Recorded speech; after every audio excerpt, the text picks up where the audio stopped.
Gua ceritain ya, ini kejadiannya benar-benar nyata. Dan masih bikin gue merinding kalau ingat detailnya. Jadi, waktu itu gue masih SMA. Sekitar jam 7 malam, gue bareng teman gue. Panggil aja si Rian. Niatnya mau main ke rumah teman di desa seberang. Kita naik motor matic santai. Lewat jalan pintas yang katanya lebih cepat tapi emang minim penerangan.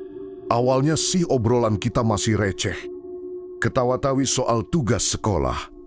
Sampai akhirnya gue sadar kalau aspal yang kita lewati itu berubah jadi tanah merah yang lembab banget.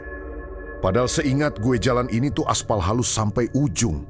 Pas gue mau nanya ke Rian, tiba-tiba kabut turun tebal banget. Kayak tumpah dari langit dalam sekejap. Bau udara yang tadinya bau tanah basah biasa mendadak berubah jadi bau melati yang nyengat banget. Tapi ada campur bau daging busuknya juga.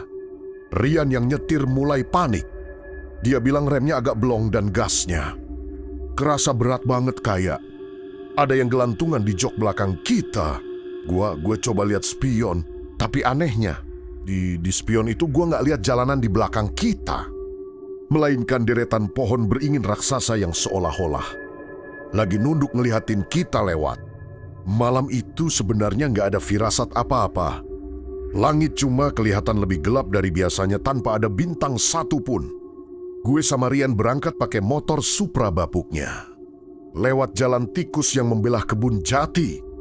Karena pengen cepat, sampai biar nggak kemalaman pulangnya.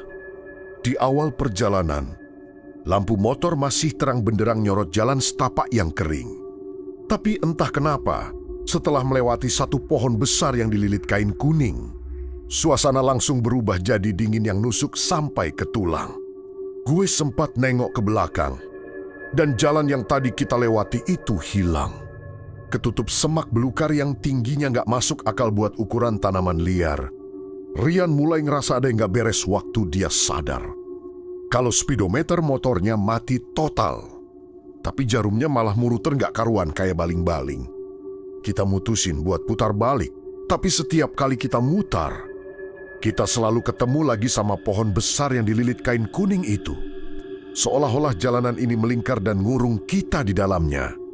Gue coba buka HP buat cek maps, tapi layarnya cuma nampilin garis-garis statis dan suara. White noise yang makin lama, makin kencang. Persis kayak suara orang bisik-bisik. Tapi dalam bahasa yang gak pernah gue dengar sebelumnya. Di situ gue sadar, kita udah gak ada di jalur yang benar lagi. Kita kayak masuk ke ruang kosong yang gak seharusnya didatangi manusia. Setelah muter munggah jelas selama hampir 1 jam, kita akhirnya nemu sebuah pemukiman, atau setidaknya mirip desa. Rumah-rumahnya masih model kuno banget. Dari bambu anyaman dengan atap rumbia. Tapi gak ada satupun lampu yang nyala. Cuma ada orber kecil yang apinya warna biru pucat. Yang bikin merinding, gak ada suara jangkrik atau kodok sama sekali. Bener-bener hening yang bikin telinga sakit karena terlalu sunyi. Rian mutusin buat berhenti di depan salah satu rumah buat nanya jalan. Tapi pas dia baru aja mau turun dari motor, gue lihat ada bayangan hitam tinggi besar berdiri tepat di belakang dia. Tangannya yang panjang banget hampir nyentuh pundaknya. Gue langsung teriak ke Rian buat jangan turun dan langsung tancap gas. Tapi pas motor dinyalain, suaranya malah kayak suara jeritan perempuan yang kesakitan. Sepanjang jalan di desa itu, pintu-pintu rumah terbuka pelan dengan sendirinya. Dan dari dalam kegelapan rumah itu, gue lihat banyak mata merah yang melotot ke arah kita. Ada satu penampakan yang paling jelas. Seorang nenek lagi duduk di kursi goyang di teras, tapi mukanya rata. Cuma ada lubang di bagian mulut yang terus ngeluarin cairan hitam pekat. Kita bener-bener panik. Motor digaspol tapi rasanya kayak jalan di tempat. Sementara bengen itu mulai keluar dari rumah dan merangkak di tanah ngejar kita. Keluar dari desa itu, bukannya nemu jalan raya. Kita malah masuk ke area yang mirip pasar malam tapi suasananya mencekam banget. Ada banyak pedagang, tapi mereka semua pakai baju adat yang udah kumal dan sobek-sobek. Dan dagangan mereka itu bukan makanan. melainkan potongan daging yang masih berdarah dan sesajen yang dikerubuti lalat hijau besar. Anehnya, mereka semua berhenti beraktivitas pas kita lewat. Kepala mereka muter 180 derajat, ngikutin gerakan motor kita tanpa ngerubah posisi badan. Rian udah nangis sesenggukan sambil terus istighfar. Tangannya gemetar hebat sampai motor oleng ke kanan dan kiri. Hampir nabrak lapak dagangan yang isinya kepala-kepala. Hewan yang matanya masih kedip-kedip. Pas kita ngelewati kerumunan, ada satu pedagang yang tiba-tiba lari ke tengah jalan sambil bawa pisau besar. Dia teriak sajennya kurang siji, sesajennya kurang satu. Gue ngerasa ada tangan dingin yang pegang kaki gue dari bawah pak nonggok. Ada anak kecil tanpa kepala yang meluk kaki gue. Kencang banget sampai kulit gue. Rasanya kayak kebakar es. Gue tendang-tendang itu. Anak kecil sambil teriak ke Rian buat jangan berhenti apapun yang terjadi. Karena di belakang kita, semua orang di pasar itu berubah jadi makhluk-makhluk. Mengerikan dengan lidah menjulur panjang. Langit di atas kita berubah jadi merah darah. Dan hujan mulai turun, tapi yang turun itu bukan air, melainkan cairan kental yang baunya persis darah segar. Setelah lolos dari pasar horor itu, jalanan makin menyempit sampai akhirnya kita sampai di sebuah jembatan kayu yang melintang di atas. Sungai yang airnya hitam pekat dan gak mengalir. Jembatan itu kelihatan rapuh banget. Dan pas ban motor kita nyentuh kayunya, suaranya bukan kretek kayu mau patah, tapi suara tulang yang remuk.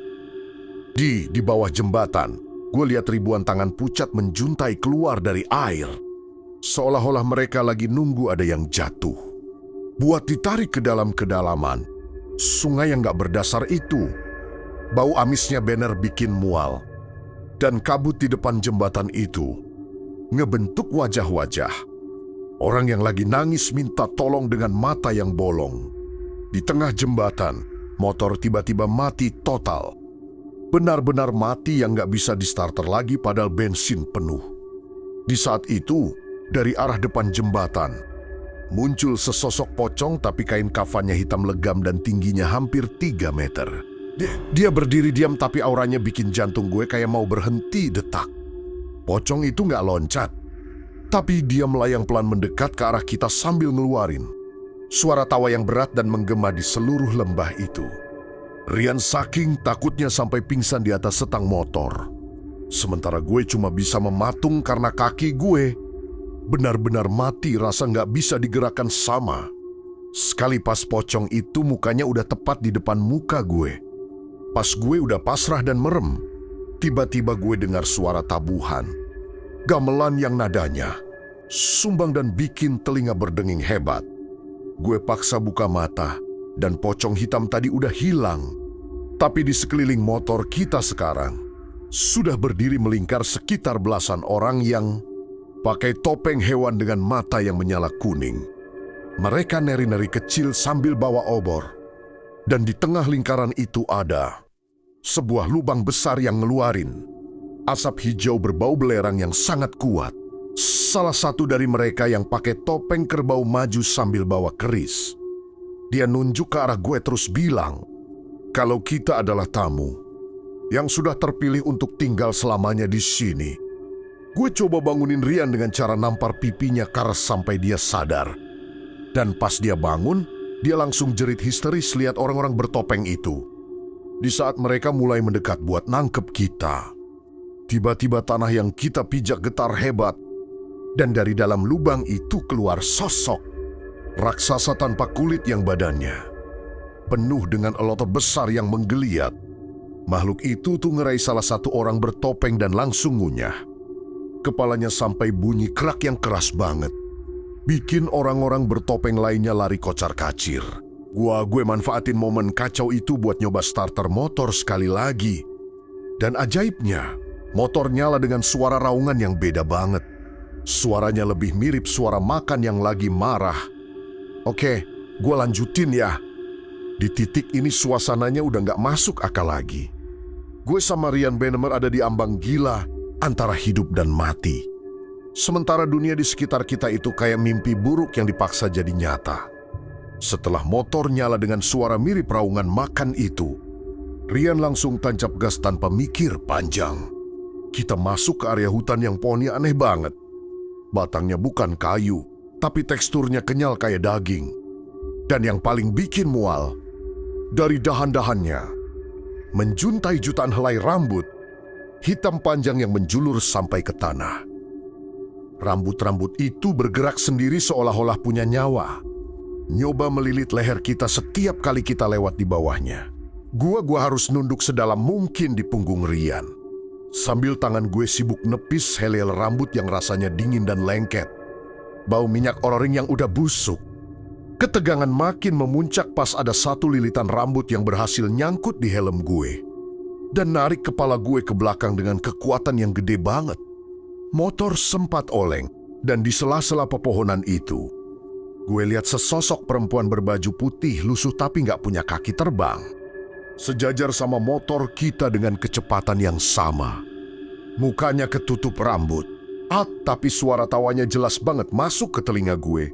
Mampir dulu. Le, mampir dulu. Gue teriak ke Rian buat jangan noleh ke samping. Karena setiap kali Rian hampir noleh, motor kita kayak ditarik paksa masuk ke dalam kegelapan. Hutan yang makin rapat itu. Pas kita berhasil keluar dari hutan rambut, motor kita tiba-tiba melambat dan berhenti sendiri di sebuah lapangan luas yang di tengahnya cuma ada satu sumur tua dari batu. Anehnya, meskipun motor mati, mesinnya tetap panas membara sampai betis gua rasanya kayak mau melepuh. Dari dalam sumur itu, keluar suara tangisan bayi yang kencang banget. Tapi nadanya berubah jadi suara jeritan minta tolong ibunya. Gue berusaha nutup telinga, tapi suara itu kayak masuk langsung ke dalam otak. Bikin kepala gue pening luar biasa sampai pandangan gue kabur dan berubah jadi warna merah. Rian yang tadinya ketakutan dan mendadak dia membeku dengan mata melotot ke arah sumur itu. Dia kayak terhipnotis. Dia turun dari motor pelan-pelan. Jalannya kaku kayak robot menuju ke arah sumur. Gue coba tarik bajunya, tapi tenaga Rian jadi kuat banget.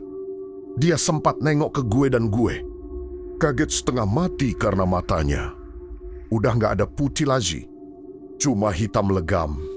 Pas dia udah di bibir sumur, keluar tanggen mungil yang pucat dari dalam lubang sumur itu. Mulai narik-narik celana. PNK bawa gue langsung ambil kunci pas di bagasi motor dan gue pukul ke setang motor sekeras. Mungkin biar suaranya berisik. Dan entah gimana, suara besi ketemu besi itu bikin Rian sadar dan langsung muntah. Cairan kuning yang baunya busuk banget. Kita kabur lagi dari sumur itu. Dan kali ini pemandangan di depan kita berubah. Drastis jadi sebuah bangunan megah mirip keraton. Jawa kuno tapi warnanya abu-abu monokrom. Nggak ada warna lain jalanan yang kita lalui. Berubah jadi lantai marmer yang dingin banget. Dan di sisi kanan berdiri barisan prajurit yang pakai seragam lengkap tapi nggak ada kepalanya. Mereka semua megang tombak yang ujungnya masih netesin darah segar yang bunyinya. Tes, tes, di atas lantai marmer. Gue ngerasa setiap kali ban motor kita muter, para prajurit itu serempak ngetuk tombak mereka ke lantai.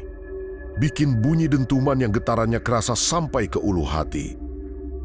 Di ujung jalan keraton itu, ada singgasana besar yang diduduki oleh sosok yang badannya ditutupi kain jarik motif parang. Tapi di bagian kepalanya cuma ada tumpukan bunga Kamboja yang terus berguguran. Sosok itu nggak ngomong, tapi lewat pikiran gue. Dia bilang kalau kita sudah melewati batas, wilayah yang nggak bisa dikunjungi manusia. Hidup sejak 100 tahun lalu. Ciba-ciba, semua prajurit tanpa kepala itu balik badan dan mulai lari ngejar kita sambil ngelemparin tombak mereka. Satu tombak nyaris kena lengan gue. Ujungnya tajam banget dan kerasa. Hawa panas yang luar biasa pas lewat di samping kuping gue. Bikin jaket gue robek dan kulit gue perih kayak disayat silet. Habis lolos dari kejaran prajurit itu, Tamazuki Ke, sebuah lorong panjang yang kanan kirinya, penuh dengan cermin besar yang bingkainya, terbuat dari akar pohon beringin. Pas gue lihat ke cermin, gue gak lihat pantulan diri gue yang sekarang, tapi gue lihat diri gue dalam kondisi yang sangat mengenaskan. Muka gue hancur, mata gue tinggal satu, dan gue lagi makan daging mentah. Adrian juga teriak histeris karena di cermin itu, dia lihat dirinya lagi digantung sama sesosok makhluk hitam di atas sebuah pohon besar. Cermin-cermin itu mulai pecah satu persatu, dan serpihan kacanya meliung di udara, seolah-olah mau motong-motong kita jadi bagian kecil. Suasana makin kacau pas. Bayangan-bayangan dari dalam cermin itu mulai keluar dan nyoba nari. Kita masuk ke dalam dunia kaca. Ada satu bayangan yang persis banget sama gue. Dia pegang besi behel motor dan narik gue sampai gue hampir jatuh dari jok. Gue lihat ke arah depan. Lorong itu kayak gak ada ujungnya. Makin lama makin gelap dan makin sempit sampai stang. Motor Rian sering kali gasruk ke bingkai cermin. Di situ gue sadar kalau kita bukan cuma dikejar setan, tapi kita lagi dipermainkan sama dimensi ini yang pengen ngambil identitas asli kita buat dijadiin penghuni tetap di sana. Akhirnya kita lihat ada cahaya putih di kejauhan, kecil banget kayak lubang jarum. Rian teriak, itu jalannya. Kita harus sampai sana. Tapi jalan menuju cahaya itu nggak mudah, karena tanah di bawah kita tiba-tiba retak dan ngeluarin api yang warnanya biru kehijauan. Dari dalam retakan tanah itu, mungku tenggen raksasa yang ukurannya sebesar mobil. Nyoba nangkep motor kita. Suhu udara mendadak jadi panas banget. Keringat giu. Sampai bercampur darah karena pori gue rasanya. Kayak meledak kena hawa panas dari dimensi itu. Tepat sebelum kita sampai ke cahaya itu, muncul sosok yang paling mengerikan dari awal perjalanan. Sesosok raksasa setinggi pohon kelapa dengan kulit yang mengelupas dan matanya ada di telapak tangan. Dia berdiri tepat di depan cahaya itu, nutupin jalan keluar kita dengan tawa yang bikin bumi berguncang hebat. Iya, Rian nekat. Dia bukannya ngerem malah makin kencang narik gas motornya, sambil teriak takbir sekeras-kerasnya. Pas kita hampir nabrak perut raksasa itu, tiba-tiba ada suara ledakan besar yang bikin telinga gue tuli sesaat. Dan pandangan gue berubah jadi putih total, sampai gue nggak ngerasain apa-apa lagi. Gue lanjutin ya, ini bagian paling parah yang bikin gue hampir nggak balik lagi ke dunia ini. Pas pandangan gue putih total itu, gue kira gue udah mati. Tapi ternyata itu cuma awal dari sisa perjalanan yang bakal ngebekas seumur hidup. Begitu cahaya putih itu pudar, bukannya balik ke jalan aspal, kita malah terdampar di sebuah padang luas yang tanahnya putih kayak abu jenazah. Bau-bau amis yang tadi kita rasain berubah jadi bau busuk yang sangat menyengat. Kayak ribuan bangkai yang ditumpuk jadi satu. Pas gue lihat ke bawah, ternyata itu bukan tanah, tapi tumpukan tulang manusia yang udah hancur jadi serpihan. Di sela-sela tulang itu, gue lihat ribuan ulat besar berwarna hitam pekat yang masing-masing punya wajah manusia kecil di punggungnya. Mereka semua nangis merintih manggil nama gue sama Rian. Rian udah gak bisa ngomong. Dia cuma bisa melotot sambil terus narik gas motor yang suaranya makin lirih. Kayak motor itu juga udah kehabisan tenaga. Dari kejauhan gue lihat ada kerumunan orang yang lagi baris rapi. Tapi mereka semua gak punya kulit. Daging merahnya kelihatan jelas dan berdenyut-denyut. Mereka mosing bawa beban di pundaknya. Ada yang bawa potongan tubuh sendiri. Ada yang bawa batu besar yang ada tulisan nama mereka masing-masing. Salah satu dari mereka Ciba Berinci nengok ke arah kita. Dan daging pipinya copot pas dia berusaha senyum. Dia bilang, "Antriannya masih panjang, kenapa kalian buru-buru?" Ciba-ciba. Langit yang tadinya merah darah berubah jadi hitam legam dan mulai turun hujan deras. Tapi pas kena kulit, rasanya bukan dingin, melainkan geli dan perih yang luar biasa. Gue teriak pas sadar kalau yang turun dari langit itu bukan air, tapi ribuan lintah kecil yang langsung nempel dan nyedot darah di tangan gue. Rian mulai oleng. Motor kita terpeleset karena tumpukan lintah di jalanan makin tebal. Bikin ban motor selip kayak lewat di atas minyak. Gue berusaha sekuat tenaga buat ngebisikkan doa-doa yang gue hafal.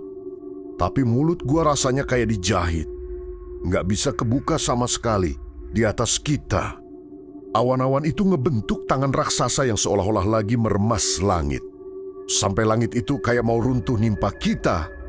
Suara petirnya bukan suara guntur biasa, tapi suara teriakan jutaan orang yang lagi disiksa.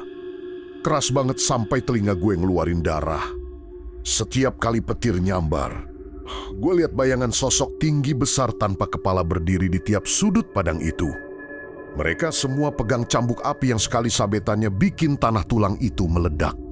Kita bener-bener kayak semut yang lagi diinjak-injak di tengah kiamat kecil yang gak ada ujungnya ini. Pas kita hampir nabrak perut raksasa itu, tiba-tiba ada suara ledakan besar yang bikin telinga gue tuli sesaat. Dan pandangan gue berubah jadi putih total. Sampai gue gak ngerasain apa-apa lagi, gue lanjutin ya. Ini bagian paling parah yang bikin gue hampir gak balik lagi ke dunia ini. Pas pandangan gue putih total itu, gue kira gue udah mati. Tapi ternyata itu cuma awal dari sisa perjalanan yang bakal ngebekas seumur hidup. Begitu cahaya putih itu pudar, bukannya balik ke jalan aspal, kita malah terdampar di sebuah padang luas yang tanahnya putih kayak abu jenazah. Bau amis yang tadi kita rasain berubah jadi bau busuk yang sangat menyengat. Kayak ribuan bangkai yang ditumpuk jadi satu. Pas gue lihat ke bawah, ternyata itu bukan tanah, tapi tumpukan tulang manusia yang udah hancur jadi serpihan. Di sela-sela tulang itu, gue lihat ribuan ulat besar berwarna hitam pekat yang masing-masing punya wajah manusia kecil di punggungnya. Mereka semua nangis merintih manggil nama gue sama Rian. Rian udah gak bisa ngomong. Dia cuma bisa melotot sambil terus narik gas motor yang suaranya makin lirih. Kayak motor itu juga udah kehabisan tenaga. Dari kejauhan, gue lihat ada kerumunan orang yang lagi baris rapi. Tapi mereka semua nggak punya kulit. Daging merahnya kelihatan jelas dan berdenyut-denyut. Mereka mosing bawa beban di pundaknya. Ada yang bawa potongan tubuh sendiri. Ada yang bawa batu besar yang ada tulisan nama mereka masing-masing. Salah satu dari mereka tiba berinci nengok ke arah kita. Dan daging pipinya copot pas dia berusaha senyum. Dia bilang, "Antreannya masih panjang. Kenapa kalian buru-buru?" Tiba-tiba, langit yang tadinya merah darah berubah jadi hitam legam dan mulai turun hujan deras. Tapi pas kena kulit, rasanya bukan dingin, melainkan geli dan perih yang luar biasa. Gue teriak pas sadar kalau yang turun dari langit itu bukan air, tapi ribuan lintah kecil yang langsung nempel dan nyedot darah di tangan gue. Rian mulai oleng. Motor kita terpeleset karena tumpukan lintah di jalanan makin tebal. Bikin ban motor selip kayak lewat di atas minyak. Gue berusaha sekuat tenaga buat ngebisikkan doa-doa yang gue hafal. Tapi mulut gue rasanya kayak dijahit. Nggak bisa kebuka sama sekali. Di atas kita, awan-awan itu ngebentuk tangan raksasa yang seolah-olah lagi meremas langit. Sampai langit itu kayak mau runtuh nimpa kita. Suara petirnya bukan suara guntur biasa, tapi suara teriakan jutaan orang yang lagi disiksa. Keras banget sampai telinga gue ngeluarin darah. Setiap kali petir nyambar, gue lihat bayangan sosok tinggi besar tanpa kepala berdiri di tiap sudut padang itu. Mereka semua pegang cambuk api yang sekali sabetannya bikin tanah tulang itu meledak. Kita bener-bener kayak semut yang lagi diinjak di tengah kiamat kecil yang gak ada ujungnya ini. Orang-orang sekitar pada ngerubungin kita, nanya kita dari mana. Karena kata mereka kita udah hilang selama 3 hari. Padahal rasanya buat kita cuma perjalanan beberapa jam. Pas gue lihat ke cermin spion motor, gue kaget setengah mati. Rambut gue ada yang putih sebagian kayak ubanan karena saking stresnya. Dan di punggung gue benar-benar ada bekas cakaran 5. Jari yang menghitam tapi gak berdarah. Yang paling bikin gue merinding sampai sekarang, Pas gue cek bagasi motor, di situ bukan ada kunci-kunci motor, tapi ada gumpalan rambut panjang yang masih basah dan tercium bau melati yang sangat kuat. Sampai detik ini, gue gak pernah mau lagi lewat jalan tikus itu dan Rian. Dia sampai sekarang gak pernah mau lagi naik motor kalau hari sudah mulai gelap. Karena dia bilang, di setiap bayangan pohon, dia masih sering lihat mata merah yang nunggu kita buat balik lagi ke sana.